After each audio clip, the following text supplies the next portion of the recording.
Maligayang pagdating sa aking channel.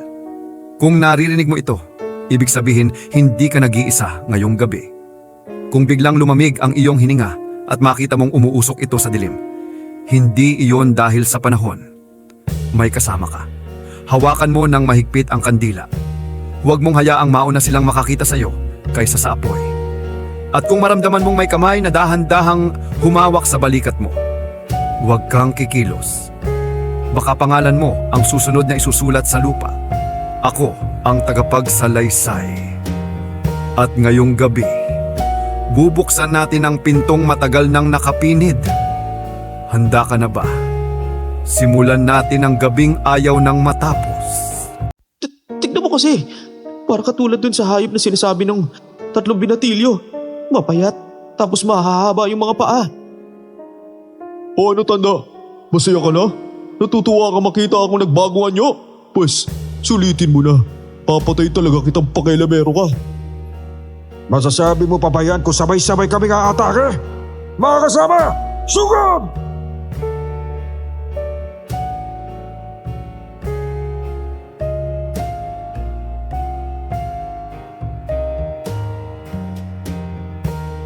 Isang magandang araw po sa lahat ng mga kayanggaw na nakikinig sa channel na ito.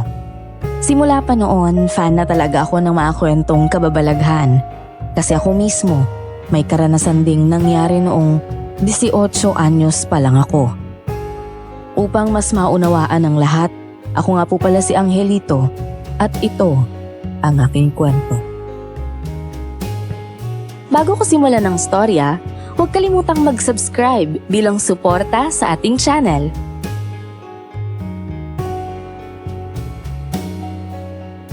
Oo. Bilisan mo to ulit, makakatakas na yung cobra eh. Oo na. Bagal mo kasi. Mag-jetta ka na kasi para hindi ka mahirapang tumakbo. Walang ya. Oo na lang, sige na, palibasa kasi macho ka eh. O edi ko na. Kaya nga mag-jetta ka at mag-ehersisyo para hindi puro taba yung katawan mo. Ang lito! Ang lito, tulong! Tolits! Ano? Palaka!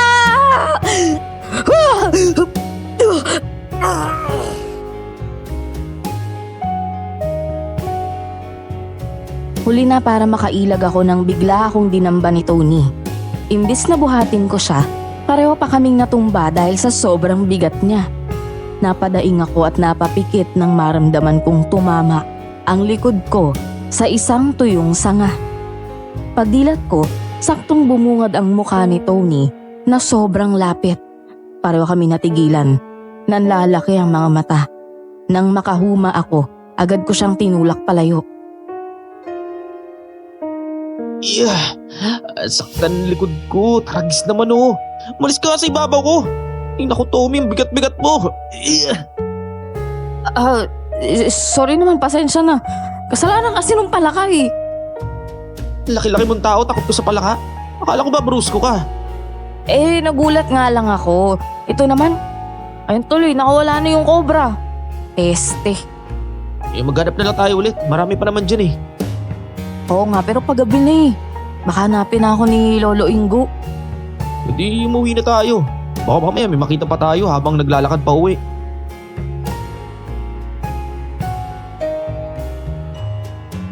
Napangisi na lang ako nang mapansin kong namumula ang mukha ni Tony. May pagka-tomboy kasi ito si Tony. Kaya parang nawirdoan siya sa nangyari. Hindi siya makatingin ng diretsyo pero hindi ko na siya inasar. May pagkapikunin kasi siya, kaya hinayaan ko na lang. Bandang 6:00 na ng gabi nang makauwi kami.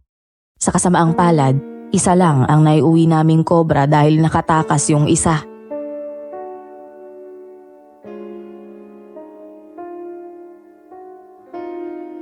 Mabuti naman at uwi na kayo. Abay, nag-aalala ako sa inyong dalawa. Akala ko hindi kayo makakabalik din eh. Lolo naman eh, bakit naman po ganyan yung iniisip nyo? 6:00 pa lang naman ah. Gabi na yung 6:00 at sa ganitong oras nagsisimula na magsilabasa ng nilalang ng dilim.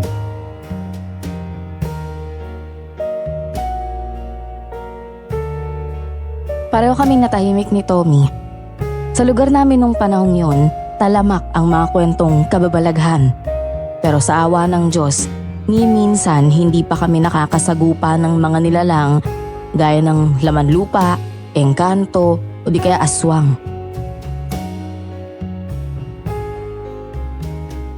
Pasensya na po, Lo.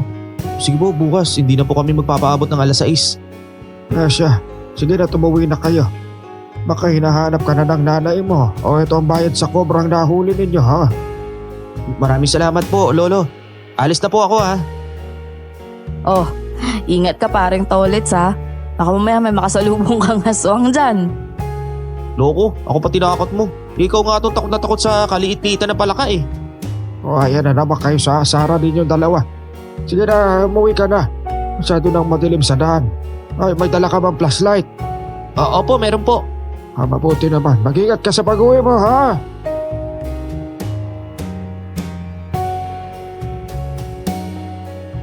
Hindi naman ako takot sa mga nilalang noon dahil nga hindi pa ako nakakakita ni isa. Halos lahat ng nagkukwento tungkol sa mga kababalaghan ay mga matatanda. Kaya iniisip namin na panakot lang nila yon para hindi kami lumabas sa gabi. Talamak din kasi noon yung mga masasamang loob na nananamantala, hindi lang sa mga kabataang babae, kundi pati na rin sa mga kabataang lalaki. Nay, nandito na po ako. Angelito anak, Diyos ko bakit ngayon ka lang? Kanina pa ako nag-aalala sa'yo, hindi mo ba alam yon? Pasensya na po, Nay. Hinabol pa po kasi namin ni Tommy yung kobrang nakatakas eh. Kaya nakarating kami sa pinakalooban ng gubat. Bakit ba sa lahat naman ng trabaho yan pang nakahiligan mo? Makamandag yung mga kobra na yan, delikado yan. Alam ko naman po yun, Nay, pero nag-iingat naman po kami ni Tommy. At saka may gamit kami para hindi kami basta-basta lang makagat ng mga kobra. Hay, asya maglinis ka na ng katawan at nang makakain na tayo. Abay dapat alas 5 pa lang naghahapunan na tayo eh. Masyado ng gabi. Ay naku ka talagang bata ka.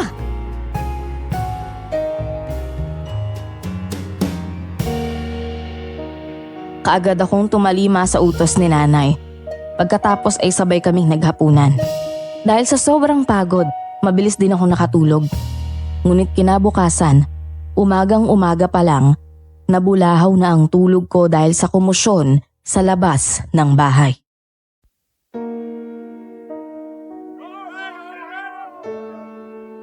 Ay, ano naman kayang pinagkakaguluhan nila sa labas? Iaga-aga o nang bubulahaw ng mga natutulog. Ano bang nangyari, Isko? At saan dadalhin yung mga binatilyo na yan? Ang sabi ho, dadalhin sila sa albularyo. Ha? Bakit ano ba nangyari sa tatlong yan? Hindi raw nila makausap na maayos eh. Parang nawawala sa sarili. Agad na nagpanting ang tenga ko dahil sa kuryosidad, lumabas ako ng bahay para makisali sa usapan. Gusto kong malaman kung saang albularyo dadalhin ang tatlong binatilyo. Aga-aga naman ang komosyon na yan. At ang aga-aga mong nagising Isko ah. Sa pagkakaalam ko, tanghali ka kung gumising eh. Nagising lang naman ako kanina nung dumaan yung mga kabaryo natin eh. Tapos nagpupumiglas yung tatlong binatilyo habang sinasakay nila sa karosa. Oh, ano naman daw nangyari dun at bakit sila nagkaganon? Yung sabi, naghahanap daw sila ng gagamba kagabi. Tapos nung napadpad sila sa bukid ng mga Efren, bigla na lang daw silang nakakita ng kakaibang hayop. Yan na nga ba ang sinasabi ko? Kaya ikaw, Angelito, ha? Wag na wag kang magpapagabi, baka magaya ka dyan sa kanila. Isko, ano raw ba yung tsura ng hayop na yun? Hindi raw malinaw eh, basta mapayat. Akala nga nila aso, pero nung paalis na sila para magpatuloy sa paghanap ng gagamba, bigla raw tumayo yung hayop tapos sinabol sila. Siyempre tumakbo sila, hanggang sa makarating sa Newgan. Doon daw biglang humaba yung mga braso at binti ng hayop. Diyos ko po, kung ganon hindi yun hayop. Aswang yun! Pareho kaming natigilan ni Isko sa sinabi ni nanay. Buong buhay ko, naririnig ko lang ang tungkol sa mga aswang. Hindi pa ako nakakakita.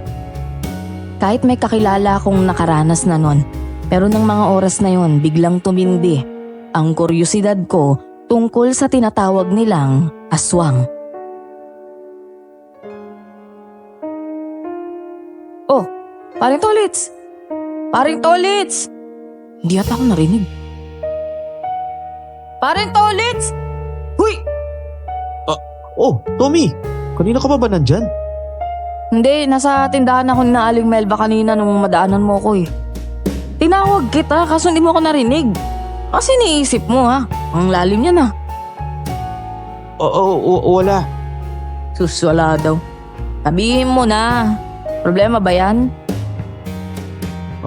Siguro. Oo, pwede na. Langya, ba namang klaseng sagot yan? Ano nga yun? Tungkol kasi sa 3 binatilyong nawawala daw sa sarili. Yung 3 binatilyo? Yun yata yung hinatid ni Mang Teban kanina sa bahay. Mukhang sila nga. Masabi, ipapatingin daw sa albularyo. Nakakita raw kasi sila ng hayop tapos bigla na lang tumayo. Okay, siguro dahil sa sobrang takot kaya nawala sila sa katinuan no. Pero okay na, ginamot na sila ni Lolo Ingo raw eh. Binigyan din sila ng mga herbal na pampakalma. Mabuti naman kung ganun. Pero, paring Tommy, sa palagay mo, ano kaya yung nilalang na nagpakita sa kanila? Aswang kaya yun? Oo, yun yung sabi ni Lolo eh. Ang tawag dun, ano yun? Tupong-tupong? Oo yun na nga. Tupong-tupong? Kaya raw tupong-tupong yung tawag sa mga yun kasi humahaba raw yung mga braso nun, tsaka mga binti. Tapos kaya nilang pahabain yung katawan nila na kasing taas ng mga puno ng niyog. Yun nga rin ang sabi ni Isko eh. Umahaba daw yung katawan ng aswang. Pero grabe naman. Kaya ba nilang pahabain yung katawan nila? Ibang klase rin ano. Hindi ko tuloy alam kung matatakot ba ako o mamamangha. Loko-loko to. Nakakatakot yun no. Aswang kaya yun. At wag mo nang pangaraping makakita nun. Hindi ka makakatulog sa gabi. Babanguting ka talaga sinasabi ko sa'yo. Magkasama kaming tumungo sa bahay nila noon dahil manguhuli na naman kami ng kobra. Tuwing 2:00 ng hapon ay nagpupunta kami sa gubat para manghuli at 5:00 naman ang uwi namin. Sinasabi ko sa inyo ha, huwag na huwag kayo magpapagabi. Lalo na't may 3 binatilyo ng nakakita ng aswang. Ayun na nga, Pulo. Paulit-ulit naman eh. Ow! Aray! Aray naman, Pulo. Ba't naman po nakampas ng dyaryo? Ay talaga masasaktan ka kapag sinagot mo pa ulit ako ng ganyan. Ayaw mo bang pinapaalalahanan ka? O sige, magpagabi ka doon sa gubat na ikaw naman ay pakitaan ng aswang. Si Lolo naman eh. Ikaw naman kasi. Sige po, Lo. Alis na po kami para makarami kami ng huli. Huwag na po kayong mag-alala. Hindi na po kami magpapaabot ulit ng dilim sa daanan. O sige, lakad na. Mag-ingat kayo ha.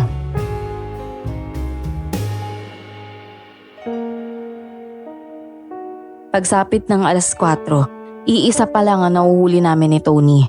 Pero dahil hindi na kami pwedeng abutin ng dilim sa daan, napagpasyahan naming umuwi na. Kaso halos kalahating oras na ang lumipas, ay hindi pa rin kami nakakalabas ng gubat. Oh, ba't kuminto? Wala. Tommy, mukhang pakiramdam ko pinaglalaruan yata tayo. Napansin mo rin pala? Akala ko ako lang eh. Ngayon ako pa kasi nakikita ilang beses na nating nadadaanan tong puno na to eh. Alam mo, nilagyan ko pa ng marka para makasigurado. Nalinti ka na. Kung babalik na rin kaya natin yung mga suot natin. Sabi ni Lolo Ingo, di ba? Kapag napansin natin na pabalik-balik tayo sa dinadaanan, kailangan natin balik na rin yung mga damit. Baka kasi mamaya pinaglalaruan lang tayo na tikbalang eh. Sige. Pero, tumalikod ka. Harap ka dun. Dito ako. Ang silipan ha. Anak ng tinapay ka talaga oh. Mangilabot ka nga sa pinagsasasabi mo. Hindi ko ugaling manilip ng katawan ng kapwa ko macho no. Ang sus, ang kapal macho raw. O bakit totoo naman ah? Oh, tignan mo oh. Che, baliktarin mo na nga yung damit mo. Harap na dun. Bilisan mo. Malapit nang dumilo mo. Huwag kang maninilip ah. Pag nakita ko talaga sinisilipan mo ko, iisipin ko na talagang nababakla ka sa akin. Oh, ikaw pala yung nagbabalat bayawak sa atin eh. Sige na nga, bilisan mo na rin ha. Pagkatapos naming baliktarin ang mga damit namin, nagpatuloy kami sa paglalakad.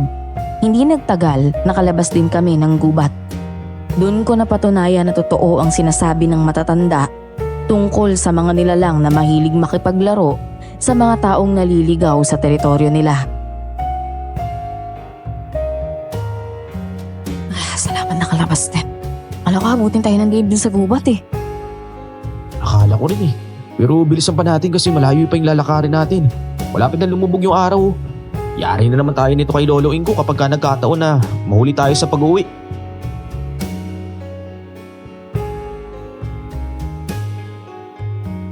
Pero kahit gaano pa namin bilisan ang paglalakad, inabot pa rin kami ng dilim. Pakiramdam ko mapuputol ng mga paa ko sa paglalakad.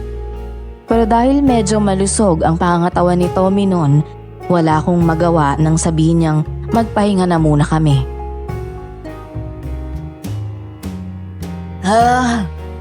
Teka lang, parang Tolits. Walang pahinga muna tayo, mapagod na ako sa kalakad eh. Padilim na Tommy. Doon ko na lang magpahinga sa bahay ninyo. Teka lang naman, parang mababali na yung pako eh. Bakit ikaw lang ba? Pareho lang naman tayo eh, kaya tara na. Saglit lang kasi, 5 minuto lang naman eh. Ay, hindi lang sana tayo nawala sa gubat kanina. Nakauwi na sana tayo ngayon.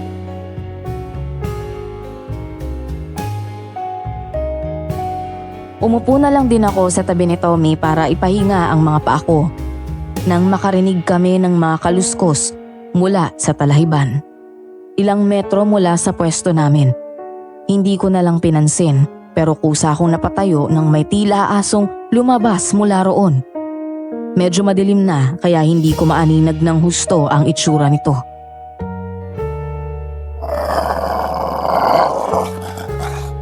Tommy, mukhang kailangan na nating umuwi. Ha? Bakit? Tignan mo yung banda doon oh. May aso. Parang aso lang eh. Naduwag naman to. Tignan mo kasi. Para katulad dun sa hayop na sinasabi ng 3 binatilyo. Mapayat, tapos mahahaba yung mga paa.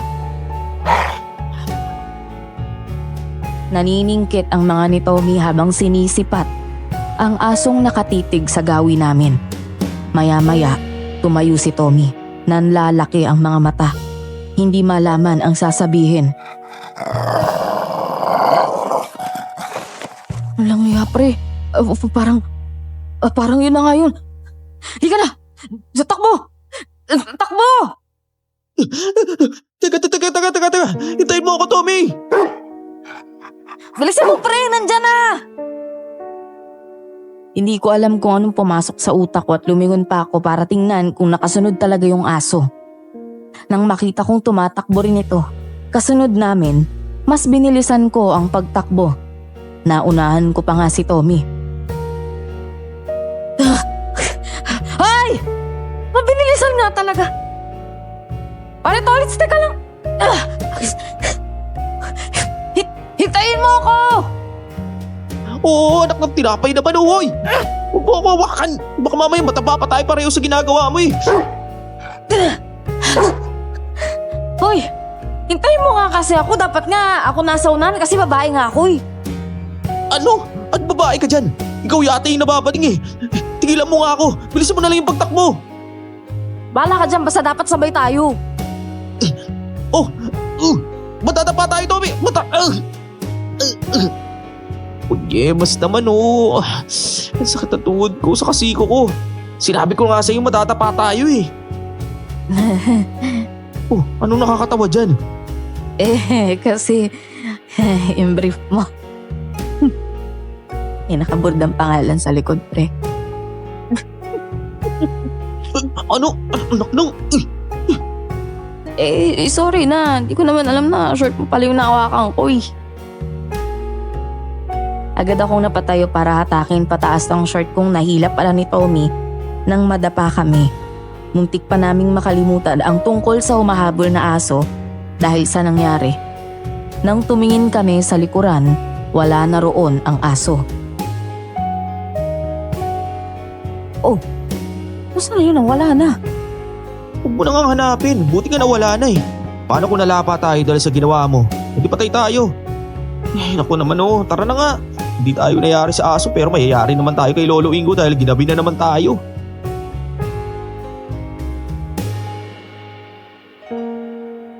Tulad ng inaasahan, sinalubong na naman kami ni Lolo Ingo ng katakot-takot na sermon pagdating sa bahay. Papaluin pa sana niya si Tommy ng dyaryo, pero nang sabihin naming may nakita kaming hayop na katulad ng nakita ng mga binatilyo, natigilan siya.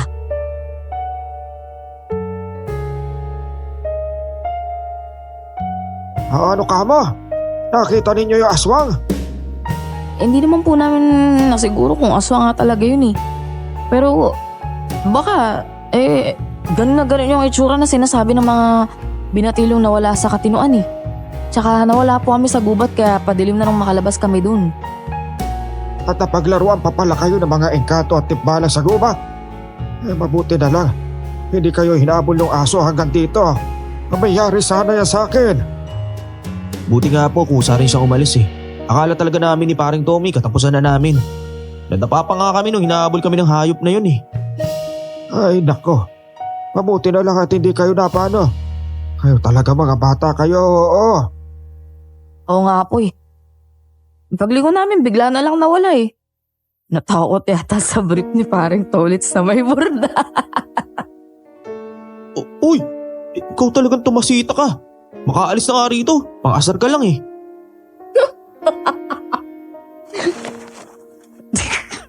Bakit naman kasi may burda ng pangalan mo yung brief mo?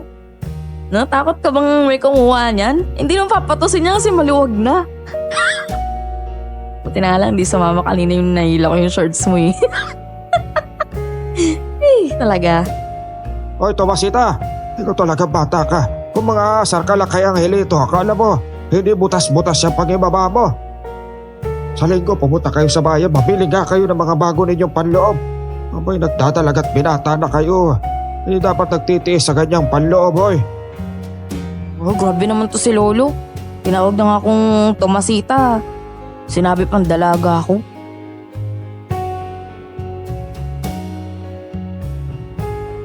Pasimple na lang akong natawa sa sinabi ni Lolo Ingo.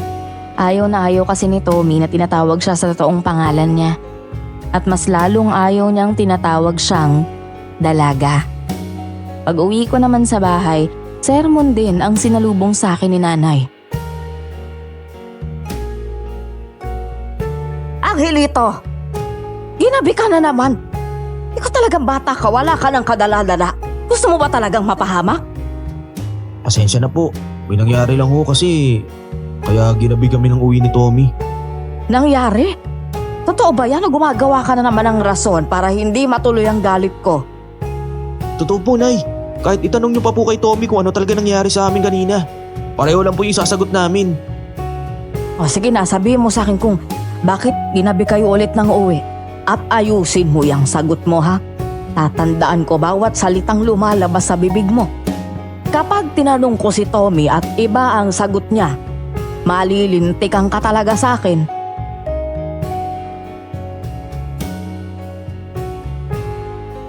Umupo muna ako sa kawayang upuan bago ko sinimulan ang pagkukwento kay nanay. Seryoso siyang nakatingin sa akin. Wari minememorya ang bawat salitang sinasabi ko. Ikinuwento ko ang lahat mula sa pagkaligaw namin sa gubat, sa pagbabaliktad ng damit namin ni Tommy, hanggang sa paghabol sa amin ng payat na asong may mahahabang binti. Sige, palalampasin kita ngayon. Pero bukas na bukas, kapag tinanong ko si Tommy at iba ang sinagot niya, hinding-hindi na ulit kita papayagang manghuli ng kobra sa gubat. Nagkakaintindihan ba tayo? Opo, pero Nay, pwede po bang bilan niyo ako ng bagong panloob? Kasi naman Nay, bakit niyo po binuborda ng pangalan ko yung mga panloob ko? Nakita tuloy ni Tommy. Ano? Nakita niya? Paano namang nakita yun? Kanina po kasi nung hinabol kami ng asong payat, nadapa kami. Nahila niya pababa yung short ko kaya yun. Oh, nay naman oh. Huwag niyo nang pagtawanan. Ginagawa niyo naman akong payaso eh. Pasensya na. O siya, tara na sa hapagkainan at lumalamig yung luto ko.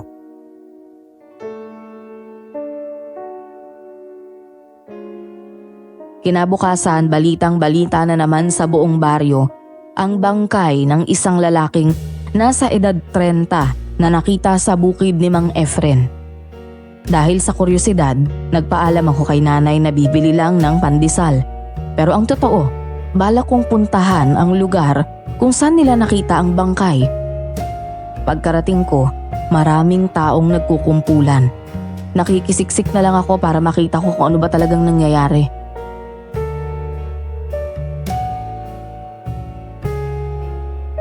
Oh, pare Tolis, nandito ka rin pala. Narinig ko kasi usapan na may dumaan daw kanina sa bahay na may bangkay daw. Tapos nakita dito. Pagkasismoso ka pala talaga, no? Pero parang Tolis, sa tingin mo, yan siya kaya talagang patayin yung lalaki? Hindi ko alam. Parang wala naman kasi siyang sugat eh. Tingnan mo, dilat na dilat yung mga mata. Mas angkop pa ngang sabihin na parang inatake sa puso yan kaya namatay.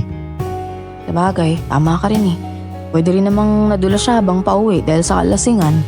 Tapos nabagok yung ulo, kaya wala tayong makitang dugo sa labas. Nasa loob pala kasi yung pagdurugo, na internal hemorrhage. Di ba mas delikado yun? Paano mo naman nasabing lasing yan? Inamoy mo ba? Namoy ko panira ka ng mood eh. Siyempre hindi. Kadiri naman to. Iniisip ko lang. Di ba mga posibleng cause of death? Ito naman. Napaisip din ako sa sinabi ni Tommy. Parehong posible ang mga naisip naming dahilan ng pagkamatay ng lalaki. Pero nakakapagtaka na dilat ang mga mata niya. Para bang may nakita siyang nakakatakot. Baka dahil doon kaya inatake sa puso. Ilang sandali pa, dumating ang mga otoridad para suriin ang bangkay.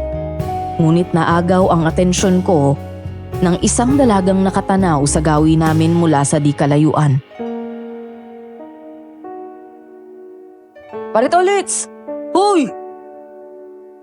Ha? May sinasabi ka ba? Alang yan naman. Kanina pa ako nagsasalita dito. Saan ka ba nakatingin? Wala. Nandito rin kayo. Obvious ba? Alam mo Tommy, konti na lang iisipin ko may gusto ka sa akin eh. Lagi ka kasing nababanas kapag kaharap po ko. Sa nakakabanas naman talaga yung pagmumukha mong payatot kay. Tapos saksakan ka pa ng hangin. Buti yan, di ka natatangay eh. Alam ko naman yung pagtataray mo, paraan mo lang yan para magpapansin. Hindi mo ba alam? The more you hate, the more you love. Pwede ba, Isko? Lumayo-layo ka nga sa akin. Baka hindi kita matansya, nakakapikong kay. Payatot ka na nga eh, nakakapikon ka pa. Pre, alam mo, ha? Tigilan mo kung masasapa ko to. Ay nako, tinamay mo pa talaga ako. Bahala ka kayong dalawa dyan. Alis na ako Napaalam ko kay nanay, bibili lang ako ng pandesal eh.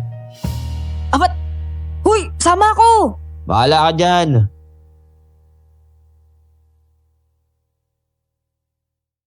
Mag-aalas 12 pa lang ng tanghali ng araw na yon nang tumuloy ako kay na Lolo Ingo. Habang naglalakad ako papunta ron, nakita ko na naman ang babaeng nakita ko nung umaga sa bukid ni Mang Efren. Naglalakad siya papunta sa niyugan na dinaraanan. Imbis na pairalin ng kuryosidad, ipinagkibit balikat ko na lang yon.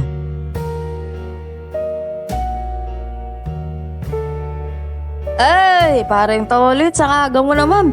Nananghalian ka na ba? O tara, kain tayo. Sakto, pinitong galunggong ulam namin.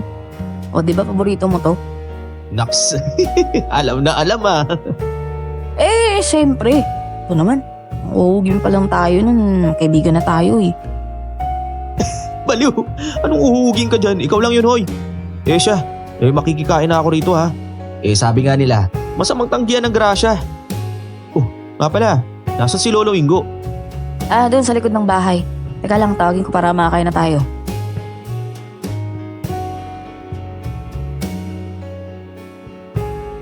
Habang naghihintay ako sa sala, parang may nakamasid sa akin. Pasimple kong inilibot ang paningin ko. Nang tumapat ang tingin ko sa puno ng nang sa kabilang daanan, may nakasilip mula roon. Nang makita niyang nakatingin ako, bigla siyang nagtago sa likod ng puno. Napakunot ang noo ko sa pagtataka kung sino yun. Lalabas na sana ako para puntahan siya nang tawagin ako ni Tommy. Oh, pre! Kaya na tayo! Ito si Lolo Ingo! Sige. Anong sausawan? Toyo na may kamatis at sibuyas tapos inigahan pa ng kalamansi. Uy, sarap. Kayong dalawa, may kasalanan pa kayo sa akin. Po? Wala ba kayo natatandaan? Hindi ninyo naaalala. Lo, mamaya na kayo manermon. Kalma. Ay muna tayo. Bakit may sigmura ako sa gutom eh. Tsaka takam na talaga ako eh. Sige, damihan mo ang kain at magtutuos tayo pagkatapos. Grabe naman, nanakot pa talaga.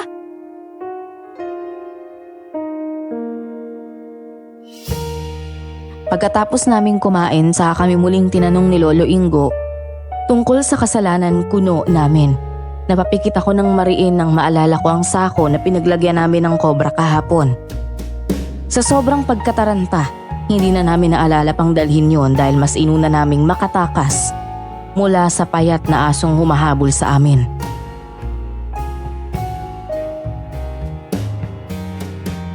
Pasensya na po, Lo. Nataranta po talaga kami. Saka buti na nga lang wala nangyaring masama sa amin eh. Parang binalikan pa namin yun tapos napahamak kami, di ba? Kinukonsensya mo ba ako, ha? Batang to, hindi ko naman sinabing balikan nyo yon. O siya, huwag ninyong kakalimutan mamaya yung huli ninyo. Abay sayang naman. Opo. At saka 1 oras na kayo dapat nasa gubat. May uhuli o wala, umuwi kayo kaagad. Maliwanag ba?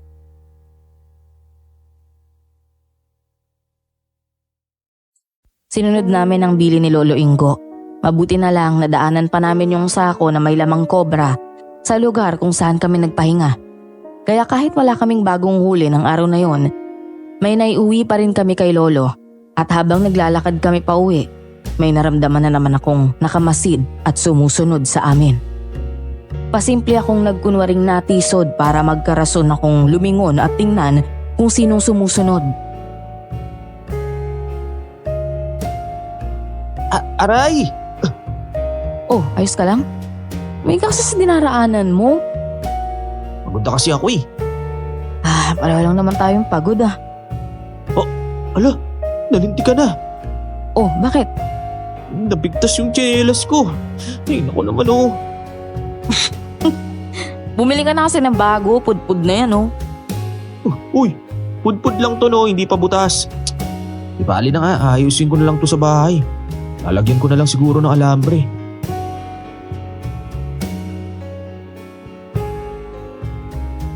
Pag-angat ko ng tingin, may nakita na naman akong nagtago sa talahiban. Naningkit ang mga mata ko sa pagtataka kung sinong sumusunod sa amin. Imposibleng yung payat na aso na yun. Kung siya nga, hindi na mag-aabala pang magtago yun dahil hahabulin talaga kami. At hindi pa lumulubog ang araw, kaya imposible ring may lalabas na aswang. Teka lang, paring Tolits, may napapansin ka ba? Anong napapansin? Para kasing may nakasunod sa atin eh. Parang wala naman eh. Hindi ko alam kung bingi ka ba o manhead.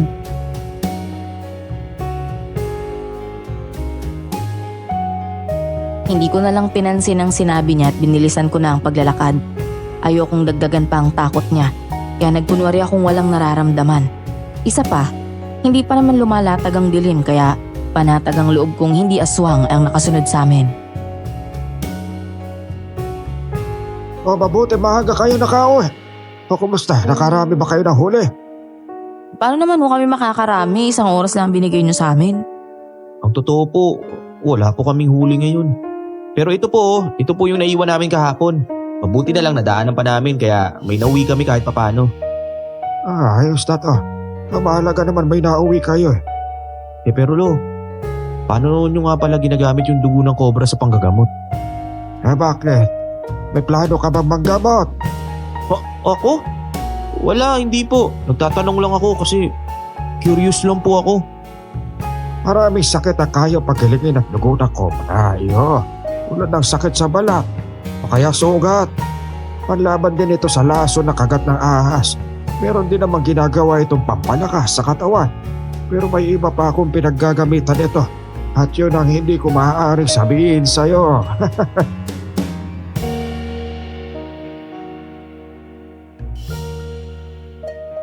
Habang sinasabi yun ni Lolo, napansin kong nakatingin siya sa labas ng bahay, sa gawi ng puno ng anonang. Muli may taong nagtatago sa likod nun.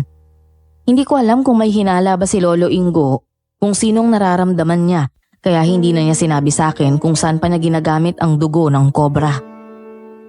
Pag uwi ko naman, wala na akong naramdamang nakasunod sa akin.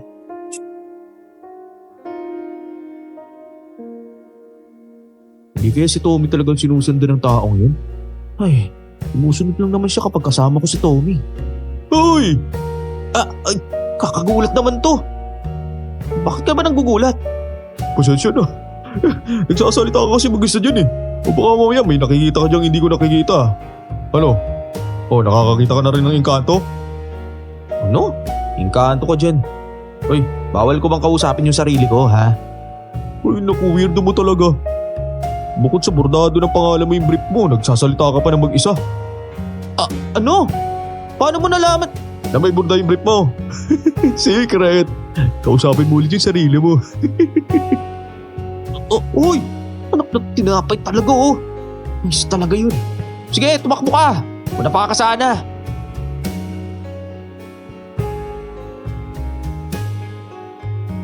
Nang sumunod na araw, lumabas ang resulta ng autopsy sa lalaking nakita sa bukid ni Mang Efren. Alas 9 pa lang ng umaga, pinuntahan na ako ni Tommy sa bahay para sabihin ang tunay na sanhi ng kamatayan ng lalaki. Oh, Tomasita! Aba, ang aga mo naman, iha. Alika, gusto mo bang magkape? Grabe naman, Tita Shun. Tomasita talaga. At saka, iha? Aray! Sige, tawa pa. Eh bakit? Masama ba tumawa? Kung killjoy mo naman talaga oh. Oh, Nay, nakita mo yun? Binatukan niya ako. Ay, naku, ewan ko sa inyo. Ang tatanda nyo na para pa rin kayong mga aso't pusa. O sige na, asikasuhin mo na yung si Tomasita para pa akong labahin. Grabe naman si nanay. Oh, Tommy. Nga pala, bakit nandito ka nang napakaaga?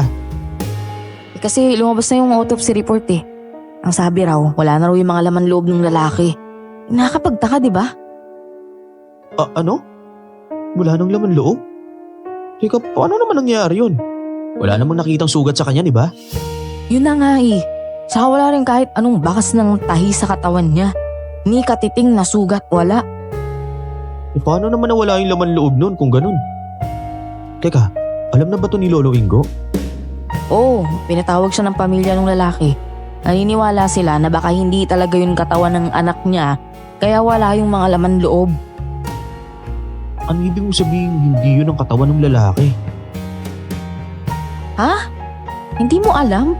Yung pinapalitan ng puno ng saging yung katawan ng tao. Tapos yung totoong katawan, pwedeng kinuha na ng aswang o kung anong elemento, ganun. Yung puno ng saging, sa mata ng mga normal na tao, siya yung taong namatay. Kuha mo? Basta ganun. Mas lalo pang nilukob ng kuryosidad ang sistema ko dahil sa sinabi ni Tommy. Kaya hindi na ako nag-aksaya ng oras. Agad akong nag-asikaso para makaalis na kami at mapuntahan si Lolo Ingo. Pagdating sa kanila, hindi pa siya nakakauwi kaya nagkwentuhan muna kami habang naghihintay. Makalipas ang mahigit 1 oras, dumating din si Lolo Ingo. Bakas ang pagod sa mukha. Oh, Lo, kumusta? Ay, ayun, hindi sila makapaniwala sa natuklasan. Yung lalaking yun na biktima nga ng aswang, kinain ang kanyang laman loob. Po? Pero paano naman po nangyari yun? Wala naman po kasing sugat yung lalaki. At hindi po ba yung mga nabibiktima ng aswang, wakwak dapat yun dyan? Hindi isang uri lang ang aswang. May mga aswang na nakakakain ng laman loob kahit hindi wakwakin ang katawan. Katulad ng mananangga. Nakukuha nila ang bata sa sinapupunan ng buntis kahit hindi winawakwakan siyan. Ala, oo nga. Posibleng ganun yung nangyari. Pwedeng tinunaw ng aswang yung laman loob ng lalaki sa pamamagitan ng laway niya. Tapos sinipsip niya gamit yung mahabang dila. At isang uri lang ng aswang ang maaaring gumawa nun na walang iba kundi ang tupong-tupong. Pinapahaba nila ang bahagi ng katawan nila. Leeg, braso, binti, kahit ano pa yan para takutin ang biktima. Pagkatapos pahabain nila ang dila nila para pasukin ang katawan, tunawin ang laman loob at saka sipsipin. Nahigit ang hininga ko sa mga sinabi ni Lolo Ingo. Kung ganon, mas dapat pala naming katakutan ang aswang na yon. Hindi biro ang kakayahan niya. Kaya ng araw na yon, hindi na talaga kami nagpagabi ni Tommy sa panghuhuli ng mga kobra.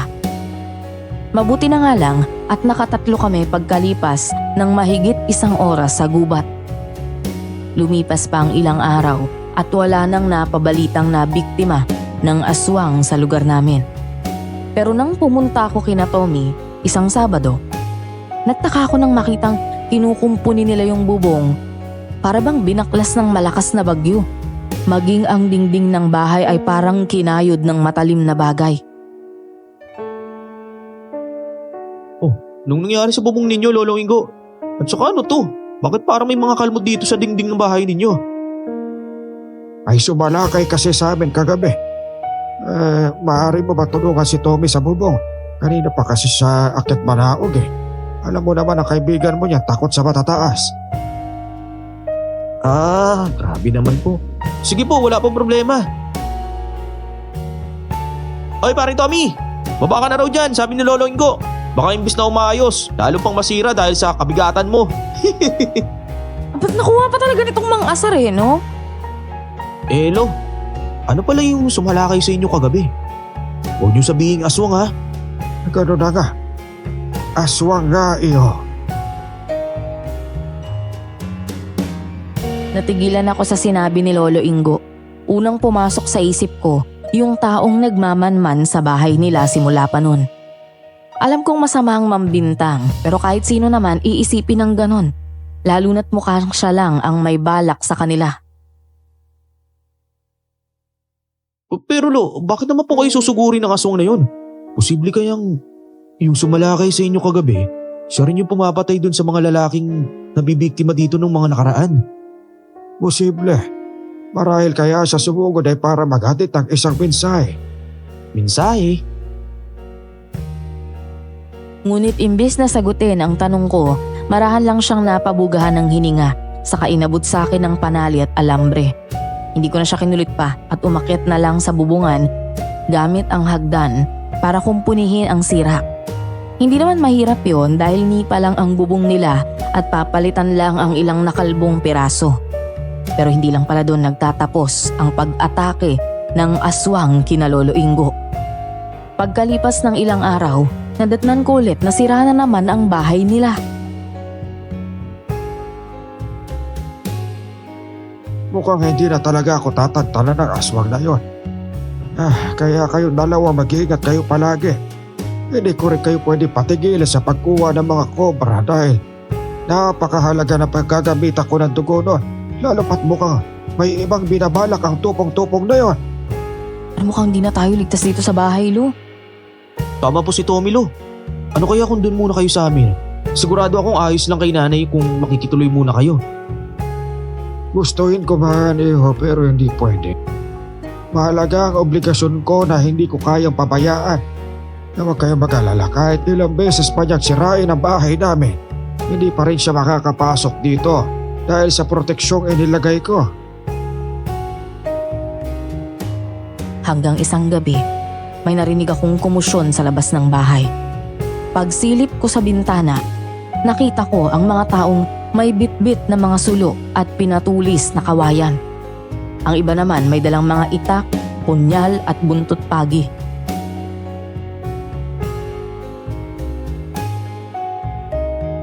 Oh, ano yung ingay na naririnig ko galing sa labas? Nay, tingnan niyo po oh. Ang daming tao. May mga dala silang sulo. Para bang may balak silang sulugin. Oo nga no, sana makaya papunta yung mga yan. Teka, si Isko yun ah. Sandali lang po eh. Tatanungin ko lang siya. Oy, Isko! Excuse na po. Sandali, makikiraan. Isko! Oh, Angelito, bakit? Saan punta ng mga tao? Bakit pala kasama ka sa kanila? Sabi nila, ay nakita raw ng aswang. Nung habulin ay tumakbo papunta sa bahay nila Mang Efren. Kaya ang hinala baka si Mang Efren yung aswang eh. Lalo na't sa bukid nila nakita yung bangkay ng lalaki nung nakaraan. Ha? Dahil lang doon? Iisipin na nila kagad na si Mang Efren yung aswang? Bait-bait na tao nun eh. Hindi porket mabait sa labas, wala nang tinatagong kasalanan no.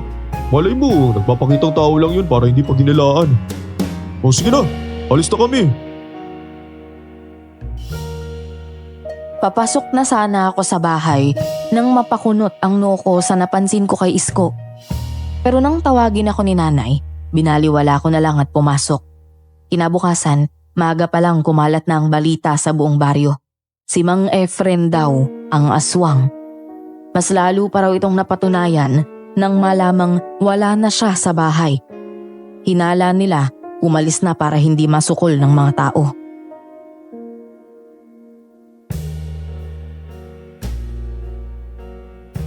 Pero duda pa rin ako si Mang Efren nga talaga yung aswang. Kasi tahimik na tao yun eh. Mabait saka matulungin. Lalo na sa mga nangangailangan.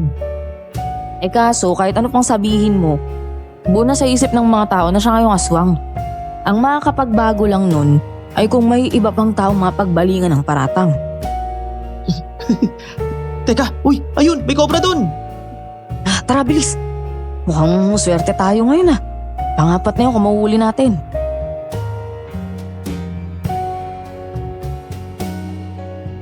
Dahil sa kasabikan sa panguhuli, hindi na naman namin namalayang mag-aalas 6 na pala. Lakad takbo na ang ginawa namin para mabilis makalabas ng gubat. Padilim na nang mapadaan kami sa niyugan at tulad ng mga nakaraang araw, may naramdaman ulit akong nakasunod.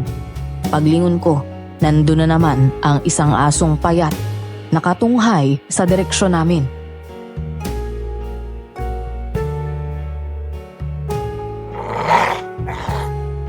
Uptik, ayun na naman siya. Toby, takbo! Walang iya ka, Angelito! Hintayin mo ako! Bilisan mo, Toby! Hintay! Nandiyan na siya! Bilisan mo! O ano na naman binabalak mo? Kung hawakan mo na naman ako sa dabit para mauna ka, huwag mo na ituloy kapag tayo nadapa ulit eh. Tila bumagal ang oras. Wala na akong nagawa kundi mapapikit habang hinihintay ang paglagapak. Kinapitan na naman kasi ako ni Tommy kaya pareho kaming nadapa. Pagmulat ko, una kong nilingon ang aso at napasigaw ako nang makita kong tumayo ito na parang tao. Anak ng tinapayo, Toby! Yung aso, tumayo! Ano? Nalunti ka na. Tayo, bilis! Bilisan mo, Angelito! Nandiyan na siya! Teka, tama ba yung narinig ko? Tumatawa yung aswang. Ano? Sabay kaming napalingon ni Tommy at sinipat ng maigi kung sino yon. Nang makilala ko, naikuyom ko ang kamay ko. Si Tommy naman biglang sumugod at walang habas na nagpakawala ng malakas na sapak sa mukha niya. Aray! Ikaw talaga kahit kailan napakamasona mo. Ang sakit mo na. Igunggong ka pala eh! Sa tingin mo, sinong hindi magagalit sa ginawa mo? Dito mo lang dami na nangyayari sa baryo na isip mo pang manakot? Paano kung may sakit kami sa puso tas inatake kami? Sisina naman yung aswang pero ikaw lang pala yung dahilan? Ay, madami mo kagad sinabi. Daig mo pa yung bunganga ng nanay ko. Bakit mo ba naisipang manakot ha? Hindi mo ganyan ginawa mo. Tingnan mo, nagalusan na pa kami oh. Nadapa tuloy kami kakamadaling tumakbo. Tapos tatawanan mo lang kami. Pasensya na, hindi ko naman intensyong takutin kayo eh. Hindi mo intensyon pero imbis na tawagin kami at sabihin ikaw yan. Nagpanggap ka pang aso at hinahabol kami. Tara, sumama ka sa amin. Iaharap ka namin kay Lolo Ingo para... Hoy! Saan ka pupunta? ko! Oh, ano nangyari dun? Bayon ko, bigla na lang tumakbo eh. Pag uwi namin, hindi lang sermon ang inabot namin, kundi tig-3 palo ng dyaryo sa braso. Ramdam namin ang gigil ni Lolo Ingo. Pero alam kong takot lang din siya sa pwedeng mangyari sa amin sa labas. Buong loob kong tinanggap ang mga palo at sermon niya. Lo! Huwag ka na magalit. Wala naman nangyari sa amin eh. Saka ito, 4 yung nahuli naming cobra. At aanin ko naman yung cobra kung may nangyari na naman sa inyo sa gubat, ha? Ay naku, buo na ang desisyon ko.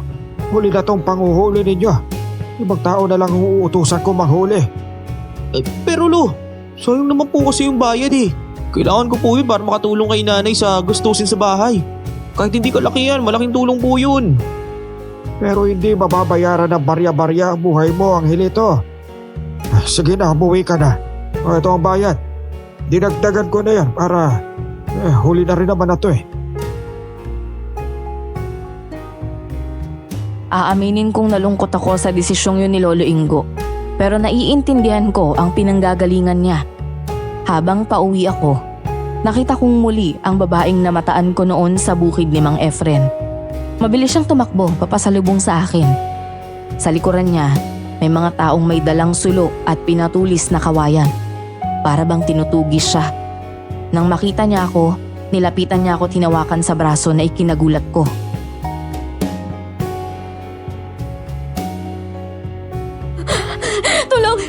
Tulungan mo ako! Tulungan mo ako! Ah? Teka, bakit? Nakikiusap ako sa'yo, tulungan mo ako! Nag-isip ako kung tutulungan ko ba ang babae, pero ilang sandali na lang ay maaabutan na siya ng mga tao. Pikit mata ko siyang hinawakan sa braso at hinilang patakbo. Hindi ko alam kung saan dadalhin basta tumakbo ko hanggang dalhin na lang ako ng mga paa ko sa bahay ni na Lolo Ingo. Tao po? Lolo Ingo? Tommy?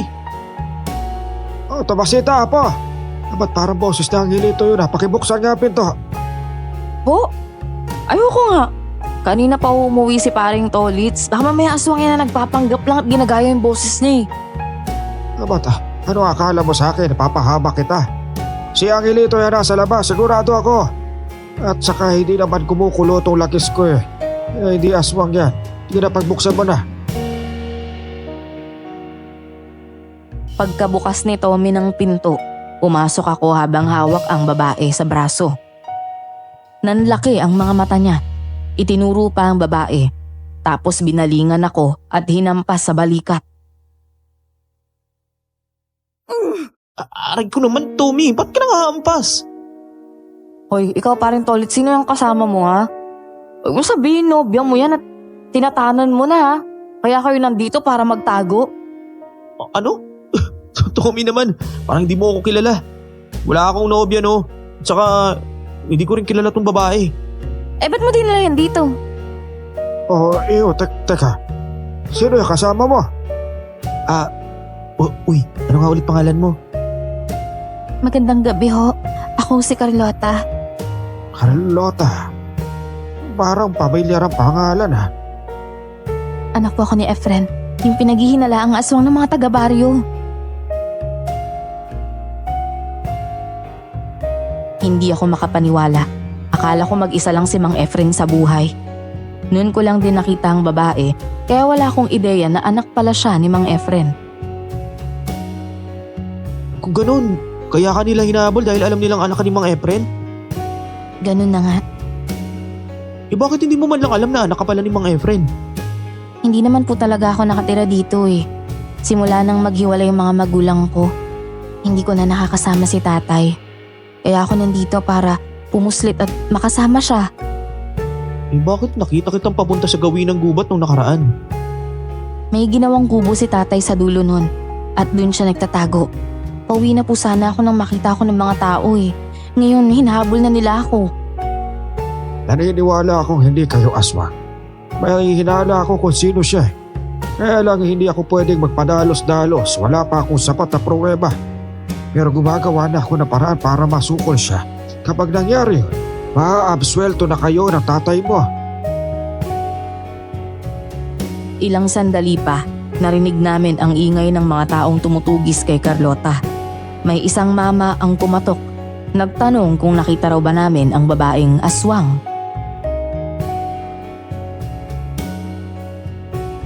Sa tingin mo ba gagawin rito ang babaeng yun? Lalo na't sinabi niyong aswang siya. Takot niya lang sa akin kung ganon. Sige na, hanapin niyo na ron. Matutulog na kami ng apo ko.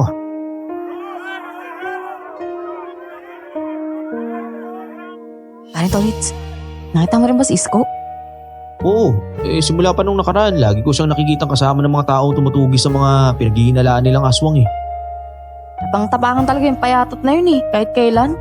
Naku, Siya. Iwan ko muna rito si Carlota ha. Lolo Ingo, kailangan ko munang umuwi. Baka nag-aalala na si nanay dahil gabing-gabi na po eh. Sige. Ay mag-ingat ka sa pag-uwi.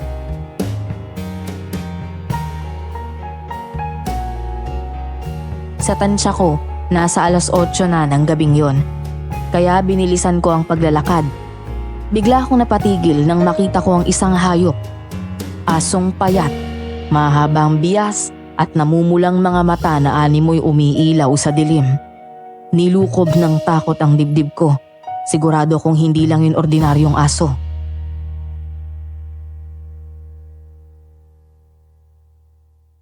Anak nang, huwag ka lumapit sa akin. Sinasabi ko sa iyo, huwag ka magtatangka. Walang iya ka, ayoko pa mamatay. Lumayan mo ako, Alibaw. Tumayo ka sa binatang yan, aswang! Tatakbo na sana ako pabalik kina Lolo Ingo nang may pamilyar na lalaking sumulpot mula sa likuran ng aswang. Sa tulong ng sinag ng buwan, nakilala ko si Mang Efren. Malakas na umatungal ang aswang nang sabuyan siya ni Mang Efren ng asin. Pagkaraan, hinugot niya ang isang patalim mula sa kaluban na nakatali sa bewang.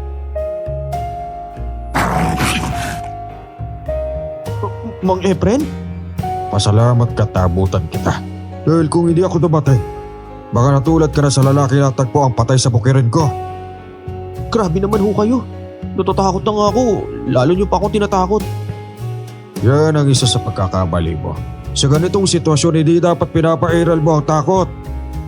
Kapag naamoy ng nilalang na yan na natatakot ka, lalo ka niyang pupuntiryahin. Napalunok na lang ako sa sinabi ni Mang Efren. Pinigil ko ang panginginig ng kamay ko habang hawak ang pangontrang ibinigay niya. Paulit-ulit kong sinabi sa sarili ko na hindi dapat matakot. Hindi ako nag-iisa. Nag-focus ako sa labanan. Ilang sandali pa, narinig ko ang malakas nitong angil.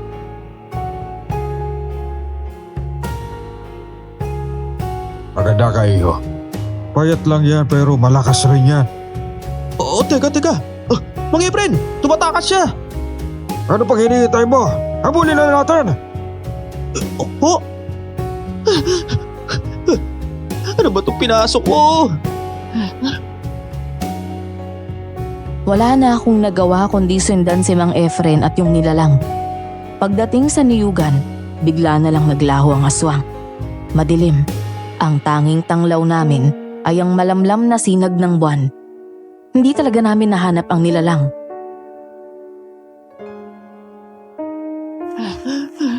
Nakakatawa. Nagagawang paglaruan ng iisang aswang ang buong baryo. Hinilipat niya ang atensyon ng mga tao sa iisang walang kasalanan tapos ito tayo. Hinahabol ang tunay na salarin.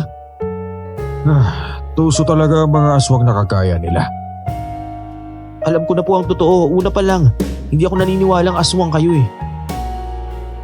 Gaya ng sinabi ng iba, kahit gaano karami ang kabutihan mo, isang pagkakamali mo lang, magbabago ang tingin nilang lahat sa iyo. Bakit kaya napakadaling manghusga ng mga taong hindi pa nila alam ang katotohanan? Siya nga pala, si Carlota. Nandun kila Lolo Ingo.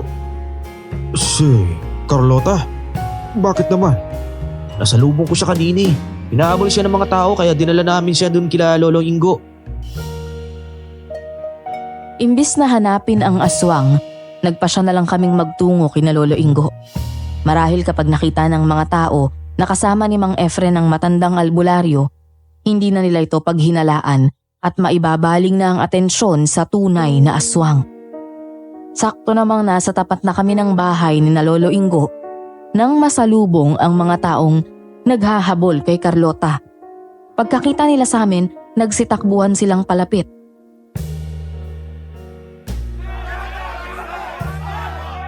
Nandito na pala yung aswang. Angelito, bakit kasama mo yan? Huwag mong sabihing nakikipagsabuatan ka rin sa isang aswang ha? Sinong aswang iho? Sino pa ho ba? Ito si Mang Efren. Hindi aswang ang tatay ko. At mas lalong hindi rin ako aswang. Pero kayo, ang dali niyong magparatang ng hindi man lang inaalam ang totoo. Nais ko lang sabihin sa lahat na nang nandito ngayon, hindi sila Mang Efren at Carlota ang aswang. Napatunayan ko na yun. Magkasama nga naming hinabol ni Mang Efren ang aswang kanina eh. At sa tingin mo ba maniniwala kami? Malay ba namin pinagtatakpan mo lang yan? O baka binigyan ka niya ng pera para magsinungaling? Kailangan mo ng pera, di ba? At kaya mo nagagawa yun dahil naaawa ka sa nanay mong halos maganda kuba-kuba na sa paglalaba. Sa tingin ba? Ganun kababa ang tingin ko sa sarili ko? Hindi ako kayang bili na kahit anong pera, no? Papanig ako kung nasa ng tama. Bakit hindi na lang natin alamin kung narito nga ba ang tunay na aswang at kung sino nga ba talaga siya? O sige, alamin nyo na. Uwi na muna ako. Masyado ng gabi para pag-aksaya ng panahon yung mga walang kwentang ginagawa ninyo. Marami naman kayo dyan eh, kaya nyo na yan. Oh, talaga ba, Isko? Hindi ba't kasama ka palagi sa pagtugis ng aswang? Bakit ngayon mo pa naisipang umuwi? Ngayong malalaman na natin ang totoo. May kinatatakutan ka ba kaya gusto mong umalis? Walang niya. Pinagtutulungan niyo ba ako? O sige, magkampihan kayo lahat. Tignan natin. Pwes, para magkaalaman na, nakikita ba ninyo itong hawak ko? Para sa kaalaman ng lahat, ang laman ng boteng yan ay isang langis na babala. Malalaman mong nasa paligid yung aswang pag kumulo yan. Dahil sa sinabi ni Tommy, nagbulungan ang mga tao. May naniniwala, may hindi. Sa isip ng ilan, baka dahil lang sa utang na loob ay kinakampihan ni Lolo Ingo ang mag-ama. Alam naman ng buong baryo na si Mang Efren ang tumulong noong maospital ang ina ni Tommy. Sakit na hindi kayang gamutin ng kakayahan ni Lolo bilang albularyo.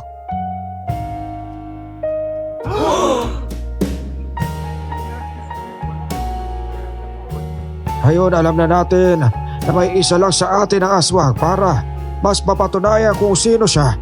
Kapasita, Eto na pulo. nasa garapong ito ang dugo ng kobra. Alam ng ilan na gamit ko ito sa panggagamot. Pero ang totoong dahilan kung bakit ako nagpapahuli ng mga yon para sa pagpapatibay ng selyo ng kulungan ng lahing tupong-tupong. Ano pong ibig niyo sabihin, Lo? Ang dugo ng kobra ang ginamit ko noon para selyohan ang lagusan kung saan ikinulong ang angka ng tupong-tupong na nambibiktima sa baryo natin. Napakagaling niya magpanggap at magtago. Pero ngayon magkakaalaman na. Marahang binuksan ni Lolo Ingo ang garapon ng dugo ng kobra. Hindi ko alam kung bakit napagawi ang tingin ko kay Isko. Pero napamulagat ako. Namumula ang kanyang mga mata. Kinusot ko pang mata ko at mas lalo pa yung namula. Lumapit si Lolo at isinaboy sa kanya ang dugo. Peste ka, matanda ka! Bakit mo yung ginawa? Bakit? Napaso ka ba? Ang init! Ang katay! Pwes ka talaga, matanda ka! Ano ginawa mo? Pinakita ko lang ang tunay mong pagkatao. Isko, ang bunso sa angka ng mga tupong-tupong. Pagsisisihan mo itong ginawa mo to sa akin! Pagsisisihan mo to, tanda! Kahit anong pagbabanta, hindi natinag si Lolo. Kumuha siya ng buntot pagi. Hinaplasan ng dugo ng kobra at iwinasiwa sa ere. Napaatras ang mga tao. Maya-maya, tuluyan nang nagbago ang anyo ni Isko. Humaba ang leeg, mga braso't binti, tumangkad na parang puno ng niyog sa sobrang taas.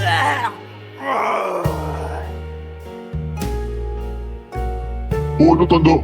Masaya ka na? Natutuwa ka makita ako nagbago niyo? Pues, sulitin mo na. Papatay talaga kitang pakailamero ka. Lolo Igo! Huwag mo siyang alalahanin, paring Tolits. Alam ni Lolo ang ginagawa niya. Pero ito, pangontra at sandata. Sandata? Pangontra? Gets ko pero sandata? Matibay ang baging ng makabuhay. Pwede mong gawing latigo yan. Haplasan mo ng dugo ng kobra. Pag nagkatsyempo, itatali natin sa kanya. O ito, haplas mo na, bilisan mo. Sinunod ko si Tommy. Binuksan ko ang botelya ng dugo ng kobra. Ibinuhos sa baging ng makabuhay at ikinalat gamit ang kamay. Naghanda akong tumulong sa pagpuksa ng aswang. Nagsipaghanda rin ang mga tao. Pero isang kumpas lang ng mahahabang kamay ng aswang, natumba ang karamihan. Walang iya kang bata ka. Ikaw lang pala ang aswang. Nagawa mo pang ibalik sa amin ng sisi sa patayan dito. Uwisa ka pa? Oo, ginawa ko yun para malis ang atensyon ng mga tao. Habang abala sila sa inyo, hahanapin ko kung sino ang ikinulong na matandang yan sa mga kalahi ko. Kaya ba iniligaw mo sina Tomasita at Angelito doon? Para pigilan silang magdala ng kobra sa akin at hindi maituloy ang ritual. Pasensya ka na, iho. Marami akong nakaimbak na dugo ng kobra. Kahit hindi makahuli ng kobra sina Tommy ng isang araw, may magagamit pa rin ako. Wala akong pakialam. At dahil nagkakaalaman na, mas mainam na patayin ko na lang kayong lahat. Tommy! Batiin mo si Carlota sa loob! Magtago kayo! Tutulungan ko, paring Tolits. Carlota, pumasok ka sa bahay, bilisan mo. Akala mo ba makakatakas ka? Pues, nagkakamali. Pagyemas ka! Ang kamay ko! Sige, subukan mong galawin ang anak ko. Tatantarin ko yung braso mo at binti mo. Kung ako sa'yo, iho, sumuko ka na lang. Sundin mo na ang kalahi mo sa kulungan nila. Maaga pa para magbunyi, tanda. Baka ikaw ang isusunod ko sa mga ninuno mo. Sa gagawin ko sa'yo ngayon. Nagpakawala ng mabangis na atungal ang aswang. Saka mabilis na tumalon papunta kay Lolo Ingo. Mukhang aapakan niya ang matanda. Ngunit hindi ito natinag. Tila hinihintay ang pag-atake. Ikinumpas ng aswang ang mahabang kamay para pabagsakin siya. Pero mabilis na umilag si Lolo. Nagpambuno sila.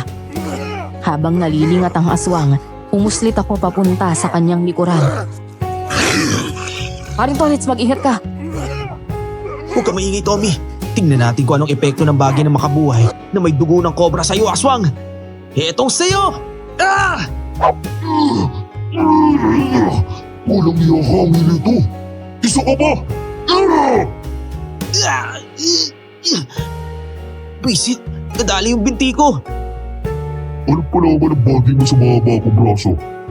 Akala ninyo kaya niyo akong lahat? Matirang matibay mangangal. Masasabi mo pa ba yan kung sabay-sabay kami aatake? Mga kasama, sugod! Mga hangal talaga kayo mga tao. Mga mahihinang nilalang. Muling umatungal ang nilalang at hinawi ang mga tao. Nadaplisan ng apoy ng mga sulo ang kamay niya, pero baliwala lang. Hindi kami tumigil. Sabay-sabay namin siyang nilabanan hanggang sa hindi niya na alam kung sinong uunahin. Hanggang sa naglabas si Lolo Ingo ng isang espesyal na punyal. May ukit ng pangalan ng isang bantog na albularyo. Siya ang tunay na may-ari nito. Sisiguraduhin kong ito na katapusan mo, Isko. Kung sana pumayag ka na lang na makulong kasama ng mga kalahi mo. Mabubuhay ka pa sana na matagal. Aanin ko ang buhay kung wala akong kalayaan gawin ang gusto ko. Kaya sige, magpatalan tayo. Hanggang sa isa lang ang matira sa atin. Karamihan sa amin ay sugatan na, pero walang sumuko. Alam naming malakas ang aswang, pero patuloy kaming sumusugod para pahinain ang depensa niya. Muling nalingat ang halimaw, Kagyat na umikot si Lolo Ingo sa kanyang likuran. Efren, saksakin mo na siya sa dibdib! Ngayon na! Oo, Mang-Ingo! Yeah! Yeah! Oras na para pagbayaran mo ang mga atraso mo, Isko! Katapusan mo na!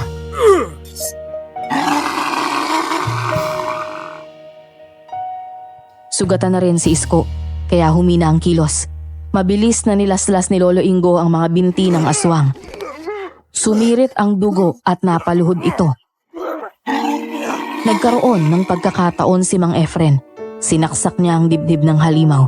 Gamit ang sandatang hinaplasan ng espesyal na langis kontra aswang. Walang iya kayo! Mga pweste kayo!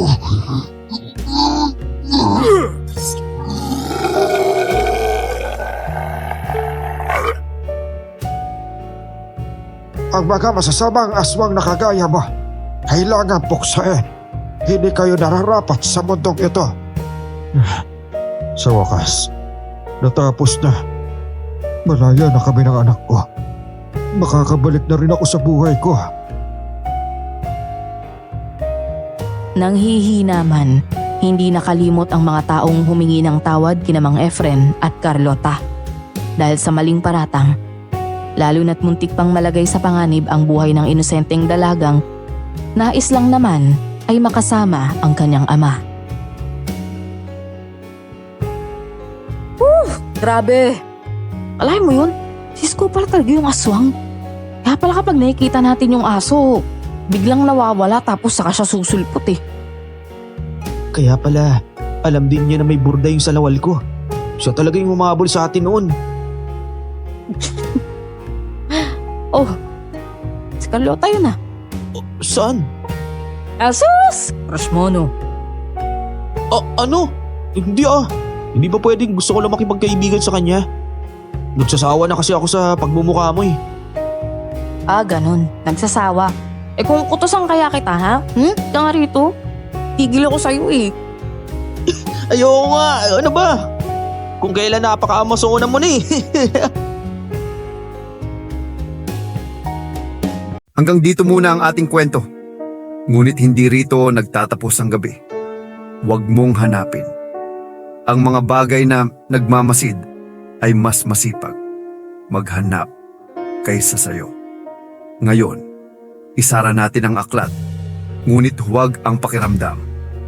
Doon nakatira ang mga alaala na babalik sa tamang oras.